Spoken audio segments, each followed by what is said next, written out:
Last week's episode, we covered the case of young George Weyerhaeuser's kidnapping and the events that followed in 1935. However, in our 35-minute episode, we only skimmed the surface of a story with twists and turns that will keep you at the edge of your seat. The main source of our research was Bryan Johnston's book, Deep in the Woods, which was released earlier this year. We're fortunate enough to have Bryan on the line, all the way from Seattle, to discuss this fascinating true crime case. Bryan, firstly, congratulations on a great book. Thank you very much. Appreciate it. Well, it is truly a page turner in every sense of the term. You must have felt like you've won the lottery when you discovered the story and found that no one has written a book about it. Yeah. For those of you unfamiliar with the Weyerhaeuser kidnapping, could you perhaps give us a brief overview of the case? Brief? Oh boy. I'll see if I'll do my best. I'll do my best. All right. So this was 1935, in the middle of the Depression, and the Weyerhaeuser family. For people outside of the Northwest, they may not be familiar with the Weyerhaeuser family, but they're a very well-to-do family. They own timber, lots and lots of timber. As a matter of fact, they own approximately 4% of the entire state of Washington. At one time, and this still may be true, this is a really goofy statistic, but they owned 1/640th% of all of America. So wow. George's great-grandfather, Frederick Weyerhaeuser, to this day is still considered the 12th richest man in American history, Bill Gates being number 11, just to give you some context. Sure. So, Weyerhaeuser's well-to-do family. George Weyerhaeuser, 9-year-old son, walking home from school, snatched off the street 3 blocks from his house. Kidnappers hide him, chained in a hole in the ground in the forest, and have a ransom demands. And the first demand was $200,000 in small unmarked bills. Yes. One of the other ransom demands was, don't alert the media. So at that time, that was something easier, yeah? Right. So the newspaper promptly posted the ransom note on the front page of the newspaper. That's called irony. They wanted $200,000 in small unmarked bills. They had 5 days to get the money or else. Another demand was that the Weyerhaeuser family was supposed to communicate with the kidnappers using personal ads in the Seattle Post-Intelligencer newspaper. And so every day, the kidnappers would flip through the personal ads until they would see a personal ad with the code name Percy Minnie, and they would go, aha, the Weyerhaeusers are trying to talk to us. And so that's how they would communicate. And so when the Weyerhaeusers were ready to make the money drop, they would say, we're ready to make the money drop. We're ready to make the drop, signed Percy Minnie. And then the kidnappers would reach out to him and set up the arrangement for the money drop, which was an elaborate system straight out of a Humphrey Bogart movie. Honestly, I couldn't make the stuff up. And then they made the money drop. Kidnappers then returned George.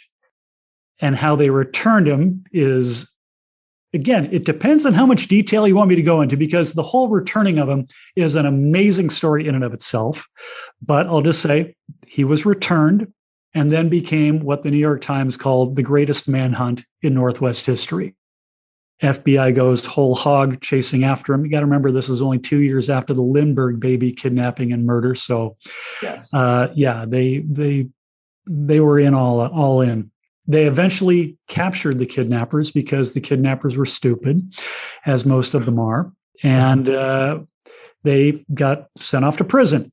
And then something even more amazing happens at the very end, which will completely restore your faith in humanity. I just wanted to touch on the fact that you brought up the Lindbergh case. It seems like that was sort of almost a template. Like after that happened, it seemed like that was just the easy way to make money was let's just snatch a rich kid. Yeah.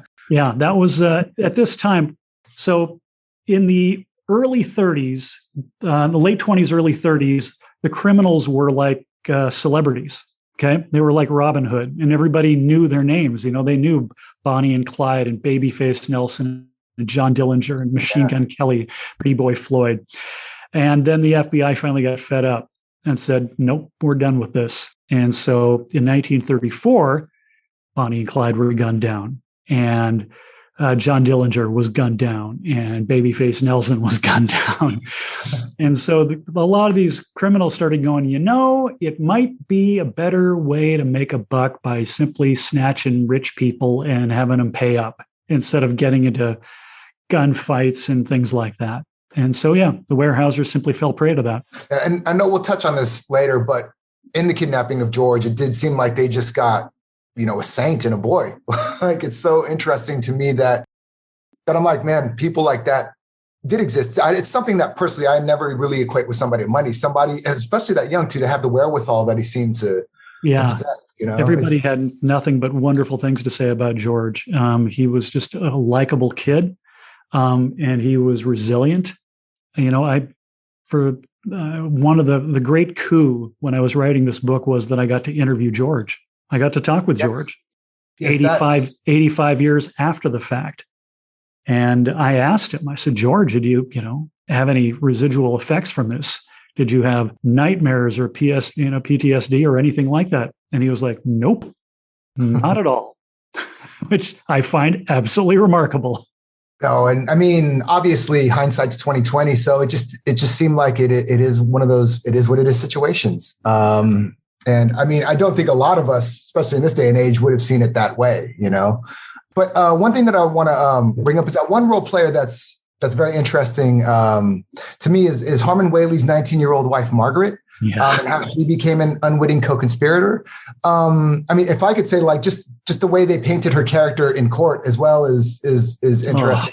But would you mind sharing your impressions of her? Yeah, absolutely. Poor Margaret. What a sap. I mean, I tell people there was 2.5 kidnappers. There was Bill Mahan, who was the mastermind, and then there was Harmon Whaley, who was kind of the sidekick, and Harmon's 19-year-old Mormon wife, who'd never been in trouble in her life, but went along and did everything her husband told her to do because that is how she was raised in the Mormon faith. Do whatever your husband tells you to do. Margaret was an idiot. Okay, so she didn't really participate in the kidnapping. She wasn't even aware of the kidnapping while it was going on for the first couple of days. Like I said, she wasn't the sharpest tool in the shed. But she found out after George had been stashed in a hole in the ground, chained up for a couple of nights. Then they lugged him, and they were gonna stick him in the trunk of the car. But here's the deal. So Margaret is in the passenger seat of the car with Bill Mahan, and he drives her out into the forest. And she's like, "Why are we out here in the forest?" And he's like, "Dad, just sit here and shut up, and we'll be back in a few minutes." And then a few minutes later, Harmon walks out of the forest with a flashlight, and he says, "Here's what I want you to do. I want you to get on your hands and knees on the front seat, put your head down. I'm going to fold the seat over your head, and you're going to stay like that until I tell you otherwise." And she was like, "What the? Okay, whatever." Okay. 2 seconds later, slam. She hears the trunk slamming, and she has no idea what's going on. Okay, now fast forward a few hours. They're driving across the state of Washington. They stop in the middle of the state to get some gas, maybe get some food. And suddenly, here's this voice that came out of nowhere saying, "Hey, mister, are you going to let me out of the trunk?" So at this point, Margaret, all the puzzle pieces fall into place. And she's like, "Oh my gosh, we've got George Weyerhaeuser, the kid who's been on the front page of every newspaper in America, in the trunk of this car." And at that point, Bill Mahan pulls out the gun and says, "You will shut up, or I will shoot you. I will kill your husband, and I will kill the kid." And so she went along with things because she was scared.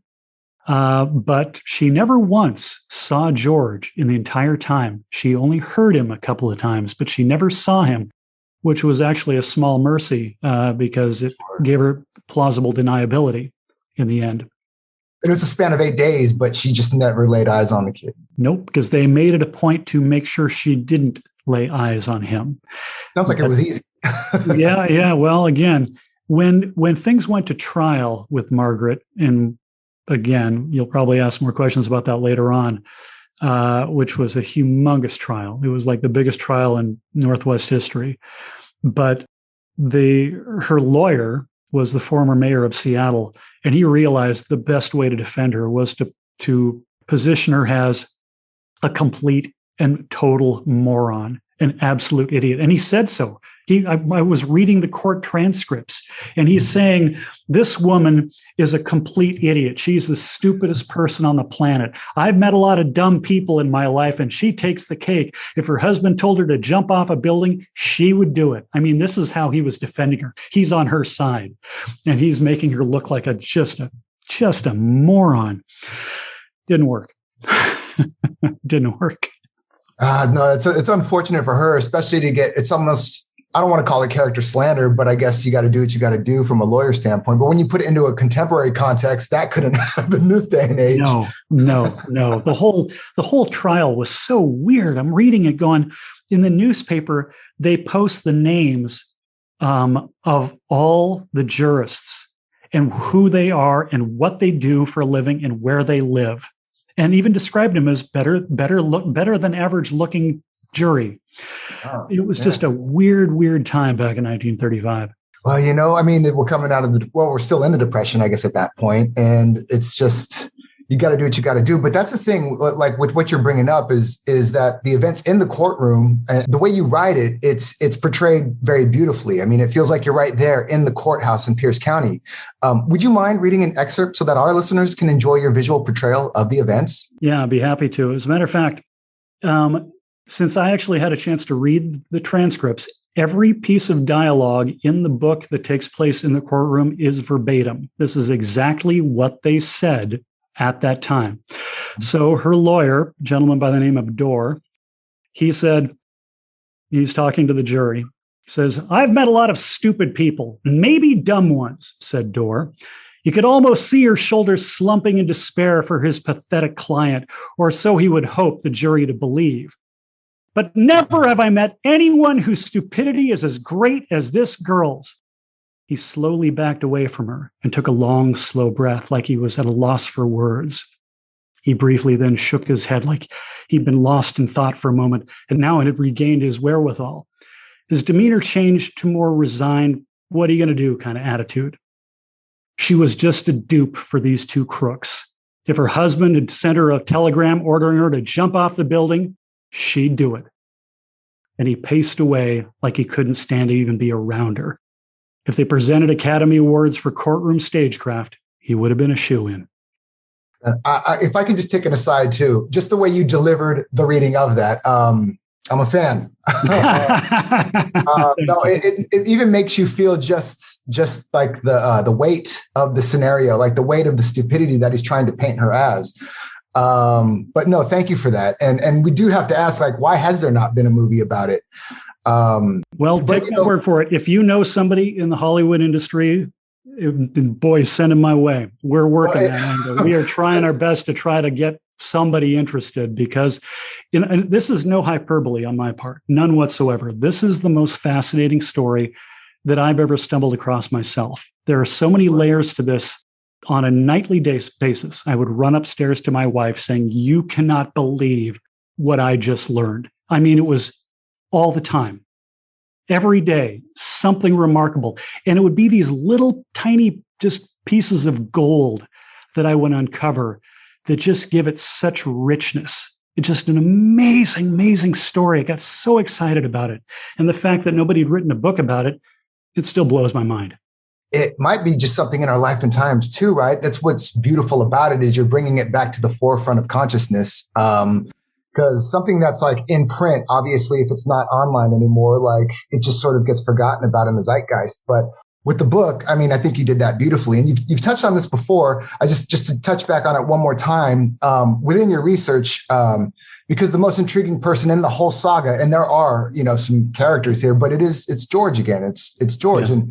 And we were saying just how he seems like, he just seems a lot more mature than you would expect somebody that age, especially in Kidnapping. Like when I was a kid, before I've seen any horror movies or anything like that, my biggest fear was getting kidnapped. It literally was, and I'm being completely honest. So I just can't imagine somebody's like, okay, I'm just going to go with it. Like the fact that he understood what he was worth, that his parents had all that money, and the fact that he could stay calm in such the conditions that they kept him. and you met him. So you had touched on the things that he was saying, but would you be able to share any more impressions that you have of him? Like, because obviously, again, hindsight is 2020. He's at the more towards the end of his life than he was when he obviously kidnapped. Just what was his energy like, you know? First of all, tracking him down was hard. It was really hard. And anytime I'd seen any articles about the kidnapping, it would almost always say, George doesn't like to talk about the kidnapping. Okay. And it was usually family members that were saying this. So when I called George, finally found a phone number that reached him, and it went to a voicemail that they would check once a week. And I just left a voicemail saying, George, Bryan Johnston, local author, love to talk with you about your kidnapping, unless it's a really sensitive subject, not a problem. And imagine my surprise when he calls me back 3 days later and said, Bryan, this is George. Happy to talk with you. Not a sensitive subject. Happened a long time ago. So I'm like, wow, holy crap. Yeah, that's awesome. So I go to his house, and he's sitting outside on the back patio, and he's just sitting there in the sun. And he gets up to greet me. And I go, George, how old are you? And he says, Bryan, I'll be 94 next week. 94. 94. God, I should look so good when I'm 94. And we sat down in his sunroom with his daughter, and we chatted, and I asked questions. And, you know, he's 94, so some of his memories aren't as sharp, but he still remembered an awful lot. He got a big kick out of me showing him pictures of him in the newspapers from when he was 9 years old. He was laughing at that. And he was really engaging. He was funny. I asked him at one point, you know, after the kidnappers got caught and some of the money was returned, not all of it, because some of it got burned up in a stove. Sure. And I said, I asked him, I said, you know, would the government, you know, make your family whole? Would they give the money back to you guys if it wasn't all there? He said, Bryan, when have you ever heard the government give you money for free? And I was like, that's pretty sharp for a 94-year-old guy. And after we finished talking, he said, Bryan, how long is it going to take you to write this book? And I said, oh, man, start to finish, 2 years. And he said, Bryan, I'm 94. Write fast. Was this 2 years ago? 2 years ago when I talked with him, yeah. You know what I love about that? I just got to say is the fact that it's like, he obviously, having lived his life, he doesn't let that define it, but he also embraces it. And that's a really nice, you know, a nice thing to have about your aura. I asked him, I said, George, I mean, come on, this is like an amazing story. Did you ever use it as a pickup line in college to meet girls? Or come on, it's the greatest pickup line on the planet. And he said, nope, never did. And I asked his daughter, and I said, did George just not talk with you guys much about this growing up? And they said, nope, I never did. It's news to me. And here's a funny little story too on the side. A couple of days after I talked with George, I get this phone call from this guy, and he's not exactly a lawyer, but it had kind of lawyer overtones to him. You know, he's like a representative of somebody with the Weyerhaeuser Corporation. Sure. Mr. Johnston, I understand you talked with George Weyerhaeuser a couple days ago. I said, yeah. And he said, well, some of his family members have contacted me, and they're very concerned about this. And why is that? Because George doesn't like to talk about the kidnapping. And I went, well, he was more than happy to talk to me about the kidnapping. And he's like, but he doesn't talk about the kidnapping. And I'm like, well, he talked to me. And he's like, so this is an article? No, it's a book. So it's a book of fiction. No, it's a book about the kidnapping.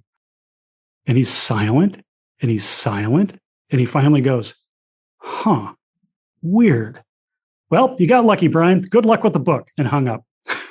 That's part of the Weyerhaeuser family. You know, when I was doing the research, it was really clear to see that back in 1935, the Weyerhaeusers, they didn't draw attention to themselves. Okay, they kept to themselves. They were very quiet, despite the fact that they were very wealthy. And to this day, you know, I asked George, I said, George, I mean, you're a rich guy. He said, Bryan, I have no idea how much I'm worth. No clue. It's not even important at that point, I guess. Oh, I guess not. But that's just the way they are. They just like to lay low, be quiet, and go about their lives. Well, in your personal opinion, do you think sort of his just his understanding of things as a more younger boy when he was kidnapped. Do you think the way he just soldiered on from that was that opinion? Was that what you did at the time? You soldiered on, or do you just think he was an exceptional kid? Well, I think it's a couple of things. I think a couple of factors. One was at one point, when the kidnappers were taking him off into the forest, they had him blindfolded and everything, and they were taking him across the stream. And George heard the water, and that's the one time he says that he got scared because he thought maybe the kidnappers are done with me and they're going to throw me in the river and drown me. And he asked the kidnappers that, "Hey, mister, are you going to throw me in the river and drown me?" And the kidnapper said, "Kid, you're worth way too much to kill." And that's when George kind of went, okay. So I think at that point he realized, I just keep my mouth shut, then it's going to end up okay. Plus, I think like kids will do, they will believe what they're told by an adult, by and large. And then on top of it, Harmon Whaley, who kind of watched over him for the 5 days when he was kept locked in a closet in Spokane, he said that Harmon Whaley was a very reasonable man. And so I think those three things combined made him realize, okay, I think I'm going to come out of this all right. He's the one who kept him company, was the nice guy in the whole bunch. Yes, right? Exactly. Good cop, bad cop. He was the good cop. Man, yeah, it's so interesting, especially because, and it was spanning just past the Pacific Northwest. I mean, into Idaho and things like that. So just crossing state lines, it's definitely something that really paints a picture of the time. And I think, and I think people would agree that you do it very well within the way you face the story, because I think you got your tagline. You just said it. Like the tagline for the film is, "Kid, you're worth too much to kill." There's your tagline. Yep, that's the log line. But just to close up, Bryan, just want to say that there is so much to the case and the many things that's explored in the book, which give it a comprehensive context, from Hoover's FBI and the G-Men to the ambitious journalists looking for the scoop of the decade. Deep in the Woods provides a great breakdown on the case with easy to navigate information. But if you can tell our listeners where they can get their hands on a copy of it, where would be the best place to buy it? You can get it at any bookstore. Honestly, you go to a bookstore and just say, if they don't have it on the shelf, then you can simply order it through them. You can get it ordered, obviously, through Amazon. You can get it through Barnes & Noble. But if you're really desperate, you can go to my website, bryanrjohnston.com. And you can click on something there to order the book also. But honestly, go to your bookstore, especially if it's a small bookstore. I encourage you, go to your mom and pop bookstore and say, "I'd like to order this book." And they would be very, very happy to take care of that for you. Well, as a mom and pop podcast, it definitely gets our stamp of approval, and we'll definitely put a link to your website. Yay. But thank you for the time, Bryan. I mean, really, thank you for just writing a great book and taking the time out to speak to us. It's my pleasure. I hope you guys all enjoy it as much as I enjoyed writing it. Oh, it's going to be 100%. And we can guarantee our listeners, if you pick it up, you probably won't be able to put it down. So do yourself that favor, especially with the holidays coming up. Thank you very much. I enjoyed it. Thank you again.